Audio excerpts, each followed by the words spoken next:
to Shaping Memories. My name is Cynthia, and I will be reading the Daily Chronicles for today. And today we have World Teachers Day, a day to thank teachers for their dedication and encouragement. Take time to reflect on a special teacher you remember from your own childhood and how they helped set you on your life's path. I know every one of you probably remember of a special teacher, someone that was there for you, helped you out. I remember my 5th grade teacher was named Mr. Shara. He was very empowering and motivating. I really enjoyed the way that he would teach us, and he was an excellent teacher for me when I was growing up. So if you have a teacher that you remember, today is World Teachers Day, so you can remember your teacher from back then. And we also have household tip. Once a sofa, table, or another piece of furniture lives for many years on top of a carpet, it's sure bet that the rug will develop a serious dent. That's true, because when you move your furniture around, you can see the dent. It's right there on the carpet, and it's hard to take off. It says when you decide to rearrange your room and need to remove unsightly carpet dents, simply place ice cubes on the area of the indentation. Whoa, I did not know that. It says moisture from the slowly melting ice will cause the fibers to swell with water and regain their shape. Wait for the carpet to dry, run a vacuum over the spot, and then formally squashed strands should spring back to life.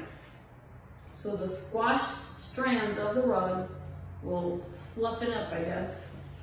I did not know that. Okay, so for gadgets and gizmos, the Viper vibrating foam roller by Hyperice provides high-intensity percussion therapy for tired muscles.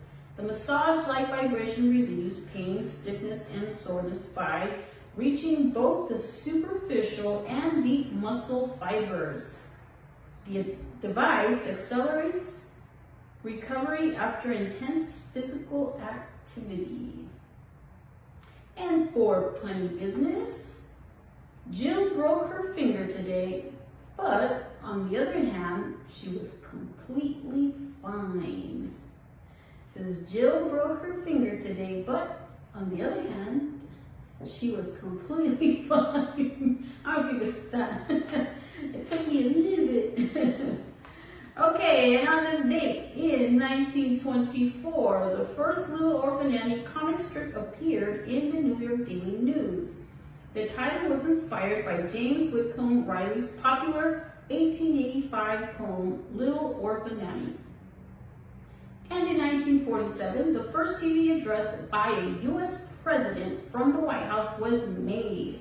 President Harry Truman asked the American public not to eat eggs and poultry on Thursday or meat on Tuesday to save on feed grains and help the starving masses in Europe.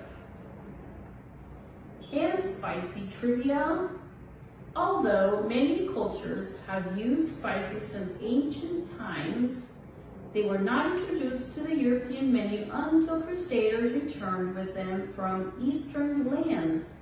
For the nobility of Europe, highly spiced cuisine was regarded as a sign of wealth, and spices were presented as gifts, such as pepper, cinnamon, cloves, nutmeg, caraway, mustard, and ginger were among the favorites.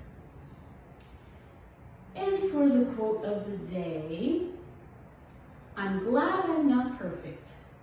I'd be bored to death. That's true. I'm glad I'm not perfect. I'd be bored to death.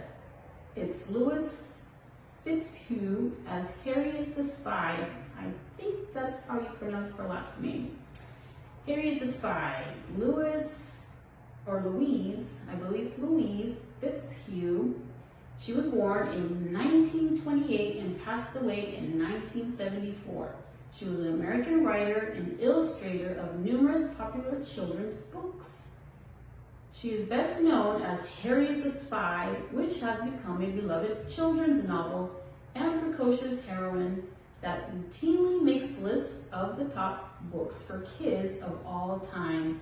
The author is heralded for introducing realism into children's literature. She also wrote two Harriet the Spy sequels, which is 2, The Long Secret and Nobody's Family is Going to Change. Fitzhugh was also the illustrator of Suzuki Bean, a celebrated spin on Eloise. And for the special days, because every day we have a special day, today we have Tick-Tock Tuesday. Tick-tock, tick-tock. It's clock month, so it's about time to learn about early clocks, including sun clocks and water clocks. Clocks are very interesting to me because time is very important. First of all, never be late to an appointment. I have a pet peeve about that. Pet peeve. Unlike my partner, she is on a different time. But anyway, as I was talking about clocks, I used to collect clocks. I had a huge collection of antique clocks and I just absolutely loved them.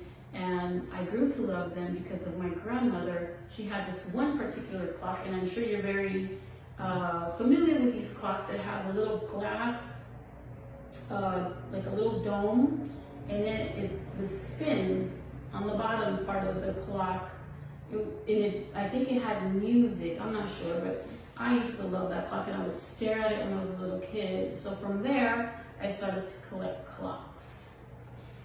Okay, so we also have Republic Day in Portugal. Portugal's Republic Day celebrates the 1910 establishment of a republican government to replace the monarchy. We also have Golden Arches Day. Ray Kroc, the driving force behind the historic success of McDonald's, was born on this day in 1902. We also have Drop the Duck Day. It says, You Bet Your Life began on radio in 1947 and moved to TV on this day in 1950. The show was hosted by Groucho Marx. He was born on October 2nd, 1890. We have A Fine Day. Larry Fine, one of the original Three Stooges, was born on this day in 1902. We have Chick Spy Day. This is our last one. This is an annual celebration started in 2015. Chick Spy Day is dedicated to the stylish garb of on-screen spies such as James Bond and Sidney Bristow. What comes to mind when you think of spy style? Perhaps a classic James Bond suit, or a trench coat, some sunglasses, or even a disguise, like the Pink Panther. I love the Pink Panther. He was funny. Okay, everyone, so that was the Daily Chronicles and the special days. Hope you enjoyed it, and see you next time.